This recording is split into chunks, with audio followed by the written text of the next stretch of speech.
ख्रिस्तामध्ये माझ्या प्रिय भाविकांनो, आपण या भूतलावरती शेवटपर्यंत किंवा आमरण राहण्यासाठी आलेलो नाही. परंतु एक दिवस आपल्या सर्वांना या जगाचा निरोप घ्यायचा आहे. जन्म आला म्हणजे मृत्यू देखील येतोच. आणि म्हणूनच या जगात जन्म घेतल्यानंतर कुठे ना कुठेतरी आपल्याला या जगातून निघून जायचं आहे. असं असून देखील कधी कधी आपण अशा प्रकारचं जीवन जगत असतो की जणू काही आपण या भूतलावरती शेवटपर्यंत राहणार आहोत. आपण अशा प्रकारचे वागत असतो जणू काही आपण शेवटपर्यंत या जगाचा कधीच निरोप घेणार नाही, तर आपण परमनंटली इथेच राहणार आहोत. परंतु आज प्रभू येशू ख्रिस्त आपल्या सर्वांना आठवण करून देत आहे की जर तुम्हाला खरोखरच संपत्ती साठवायची असेल, जर तुम्हाला खरोखरच चांगले कार्य करायचं असेल, जर तुम्हाला खरोखरच चांगले जीवन जगायचं असेल, तर स्वर्गामध्ये काहीतरी साठवण्यासाठी प्रयत्न करा. कारण जे काही आपण इथे साठवत असतो, जे काही आपण कृत्य करत असतो, त्याचा मोबदला शेवटी आपला तिथे मिळत असतो. जर आपण काही गोष्टी इथे जमवल्या किंवा काही चांगले कृत्य केले, त्याचा मोबदला आपल्या स्वर्गामध्ये मिळणार आहे. जर वाईट कृत्य केले तर त्याचा मोबदला आपला काहीच मिळणार नाही, उलट आपला नाश होणार आहे.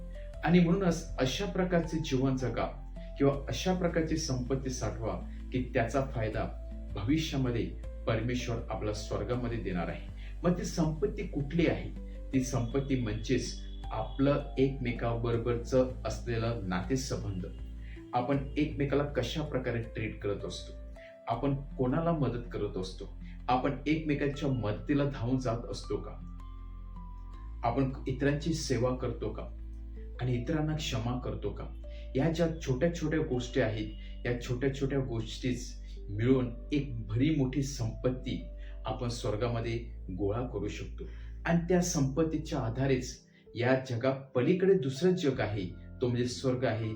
त्यामध्ये देव आपल्या सर्वांना प्रवेश देणार आहे.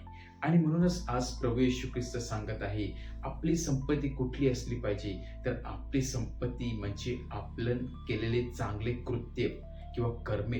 तेच कर्म आपल्याला स्वर्गामध्ये घेऊन जाणार आहे. बाकीच्या गोष्टी इथेच नष्ट होणार आहे. आणि म्हणूनच आपण जीवन जगत असताना, आपण हे जीवन जगत असताना किती जणांना मदत करत असतो, किती जणांना आपल्यामुळे फायदा होत असतो किंवा किती जणांचं जीवन आपण फुलवण्याचा प्रयत्न करत असतो, या गोष्टीकडे परमेश्वर बारकाईने लक्ष ठेवत असतो.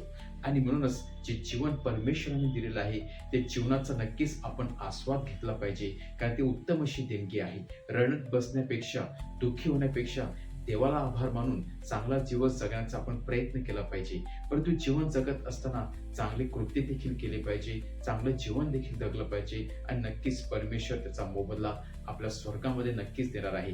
आणि तीच संपत्ती शेवटपर्यंत आपल्या कामाला येणार आहे. कारण स्वतः प्रभू येशू ख्रिस्ताचं वचन आहे, जेव्हा मी भुकेलेलो होतो तेव्हा तुम्ही मला खावयास दिले, जेव्हा मी तहानलेलो होतो तेव्हा तुम्ही मला प्यावयास दिले, जेव्हा मी नग्न होतो तेव्हा तुम्ही आम्हाला कपडे दिले. याचा अर्थच जेव्हा आपण इतरांची सेवा करतो तेव्हा परमेश्वर थेट आपल्या स्वर्गामध्ये प्रवेश देणार आहे. आपली संपत्ती आहे, जेथे आपलं धन आहे तेथे आपल्याला शांती आणि मन देखील लागणार आहे. तरी आजचा दिवस जो परमेश्वराने दिलेला आहे, तो आपण चांगल्या प्रकारे जीवन जगण्याचा प्रयत्न करूया, चांगले कार्य करूया, चांगली संपत्ती या स्वर्गामध्ये साठवण्याचा प्रयत्न करूया. आमेन.